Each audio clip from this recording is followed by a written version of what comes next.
Rwanda has offered to give refuge to around 30,000 African migrants stuck in Libya, often in enslaved conditions. It comes in the wake of a video, released by CNN last week, showing men being auctioned off as farm workers. Given our own history, we cannot remain silent when human beings are being mistreated and auctioned off like cattle, the Foreign Ministry said. Hundreds of thousands of Africans travel through Libya every year as they try to make their way to Europe.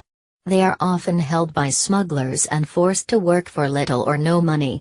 During Rwanda's 1994 genocide, some 800,000 ethnic Tutsis and moderate Hutu were massacred in 100 days, while most countries did little to help. Rwanda, like the rest of the world, was horrified by the images of the tragedy currently unfolding in Libya, where African men, women and children who were on the road to exile, have been held and turned into slaves, the Foreign Ministry statement said. Foreign Minister Louise Mushikiwabo said Rwanda was a small country but it would find space. She told the pro-government New Times newspaper that Rwanda was in talks with African Union AU Commission to determine how to intervene and resettle them. "What I expect and know is that Rwandans will welcome these people. As Rwandans, we are sensitive to people who are helpless and have no way of protecting themselves.